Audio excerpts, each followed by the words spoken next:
नमो नारायण, जय महाकाल, जय मां बगलामुखी। सभी मेरे दर्शकों का बहुत बहुत स्वागत है। और देखिए, आज के जो विषय हैं वो मैंने लिए हैं, सिर्फ 2 ही हैं और बहुत ही सॉलिड विषय हैं। आप सब लोगों को 100% इससे कुछ सीखने को मिलेगा, सुन के मजा भी आएगा और आप इस वीडियो के टॉपिक से साधना के मार्ग पे आगे बढ़ने के लिए भी अग्रसर होंगे।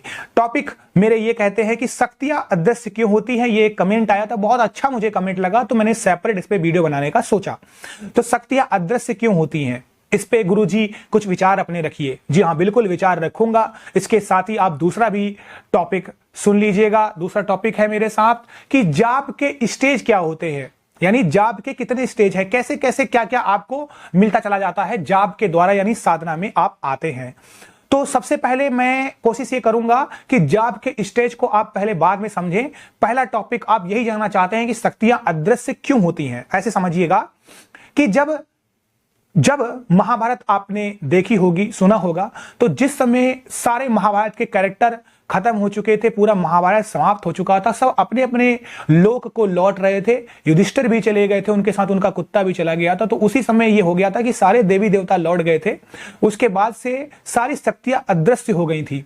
तो ये जो कलयुग है, ये जो कलयुग आएगा, इस समय में शक्तियां इस युग के हिसाब से रूप नहीं ले सकती हैं। रूप केवल एक ही होगा, श्री कल्कि भगवान रूप लेंगे, श्री साक्षात नारायण भगवान रूप लेंगे, जिनका जन्म होगा और वो पूरे इस सृष्टि को करेंगे, समाप्त करेंगे, सब कुछ करेंगे। जो लोग गलत कर रहे हैं तो डरने की कोई जरूरत नहीं, जो गलत हैं उन्हीं को प्रॉब्लम होगी।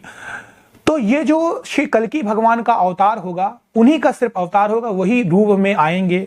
तो बाकी शक्तियां जो हैं अदृश्य हैं। उसके 2 कारण हैं। पहला कारण ये है कि देखिए, वो कोई आम इंसान नहीं है कि आपके सामने ऐसे टहलते गाते जाएं, वो इंसान ही करता है। अगर ऐसे होने लगे तो उनमें और आप में, यानी अदृश्य शक्ति में, परम ब्रह्म में फिर कोई मतलब ही नहीं रहा, फिर तो सेम हो गई।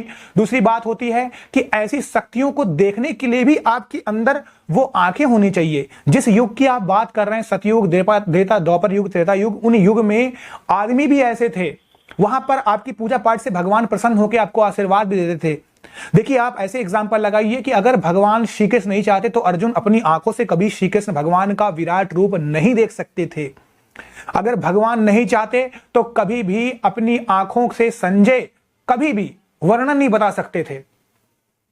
तो भगवान अगर चाहेंगे तो ही आपको रूप देंगे। तो इसीलिए शक्तियां जो हैं वो जानती हैं कि ये जो इंसान है वो मेरी इस शक्ति को बर्दाश्त नहीं कर पाएगा, इसीलिए कभी भी अपनी आंखों से आप उन शक्तियों को नहीं देख सकते, वो अदृश्य रूप में ही रहती हैं। आप ऐसे एग्जाम्पल एक और लगाइए कि सूरज इतनी दूर है, उसको आप देखने तो छोड़ दीजिए, 40-45 डिग्री में आदमी अपने घरों में एसी चला लेते हैं, कूलर में रहते हैं, घर से बाहर नहीं निकलते हैं, हाथ पूरे टैन हो जाते हैं, जल जाते हैं। तो आप किसकी बात कर रहे हैं? जो सूरज एक इतना छोटा अंश है, उसके करोड़ों सूरज जिनमें तेज होता हो, उसको आप देखने की बातें कर रहे हैं। तो शक्तियां इसीलिए ही अदृश्य होती है। इसीलिए एक क्रम, एक स्टेज होता है कि पहले अपने चक्रा को बैलेंस करिए। जब आपके चक्रा बैलेंस हो जाएंगे तब आपका तीसरा आंख खुल जाएगा, तब उन शक्तियों को आपके देखने की क्षमता आ जाएगी। तो आई होप आपको आपका आंसर कई उदाहरण के थ्रू समझ में आ गया होगा। अब बात करते हैं दूसरी चीज की कि साधना के क्या क्या स्टेज होते हैं। देखिए, जब भी आप साधना का स्टेज, यानी सबसे पहला स्टेज तो यही है कि आपने साधना करने का सोच लिया। साधना करने का अगर आपने सोच लिया तो बहुत बहुत आपको बधाइयां हो, कंग्रेचुलेशंस। आप उन सभी लोगों, करोड़ों लोगों में सबसे हटके हैं जिन्होंने इस बारे में ऐसा सोचा। तो आप उन सब में से सबसे अलग हैं, यही पहला स्टेज हो गया। दूसरा स्टेज है कि आपने डिसाइड कर लिया कि अब मैं साधना करूंगा और ये मैं नियम करूंगा, यानी मैं कपड़े पहनूंगा, इन देवी देवता का तिलक लगाऊंगा, स्वच्छ होके बैठूंगा, मोबाइल नहीं चलाऊंगा। तो दूसरा स्टेज तो यही हो गया जी। अब तीसरा स्टेज ये आता है कि जिस भी देवी देवता की आप पूजा करेंगे उसके लिए आप संकल्प ले रहे हैं कि मैं संकल्प ले रहा हूं, आज से मैं इन देवी देवताओं का इतने दिन जाप करूंगा। तीसरा स्टेज हो गया। चौथा स्टेज है कि अपने शरीर की आप रक्षा कर रहे हैं, रक्षा कवच पढ़ रहे हैं, तो ये चौथा स्टेज हो गया। पांचवा स्टेज ये हो गया कि आपने ठान लिया है कि अब मैं नॉनवेज नहीं छूऊंगा, एक बार खाना खाऊंगा, धरती पर सोऊंगा, किसी का अपमान नहीं करूंगा। तो ये पांचवा स्टेज है। छठा स्टेज है कि आपके दीपक में आपकी इन सारी बातों से फूल बनना स्टार्ट हो गया।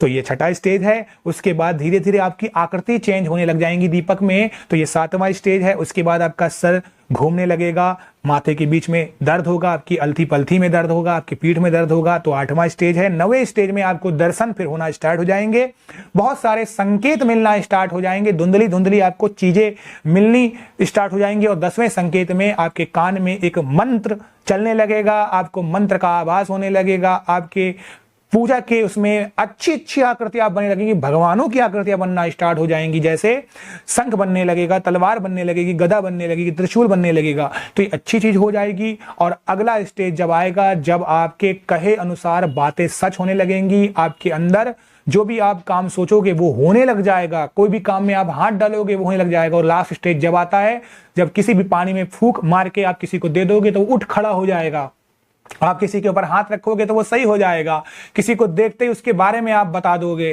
किसी को देख के आप भाप लोगे कि ये कितना सही है कितना बेकार है। अगर वो आपसे झूठ बोलने की कोशिश करेगा तो कर नहीं पाएगा, क्योंकि आप पहले पता लगा लोगे। तो ऐसे बहुत सारे स्टेज होते हैं जो एक एक करके और भी रूप में आगे बढ़ते चले जाते हैं। आई होप आपको मेरा वीडियो पसंद आया होगा। जिनको पसंद आया लाइक करें, मेरे दूसरे चैनल एस्ट्रोलॉजर ललित सिंह को भी जाकर सब्सक्राइब करें, उसका लिंक आपको मेरे डिस्क्रिप्शन बॉक्स में मिलेगा। साथ ही साथ इस वीडियो के जो चैनल का मेन पेज है वहां पर भी सेकंड ऑप्शन में इंस्टाग्राम और वहां का अकाउंट दिया हुआ है, उसे लाइक और शेयर करें। अगले वीडियो में आपसे मुलाकात होगी, अभी के लिए स्वस्थ रहें, खुश रहें। नमो नारायण, जय महाकाल, जय मां बगलामुखी।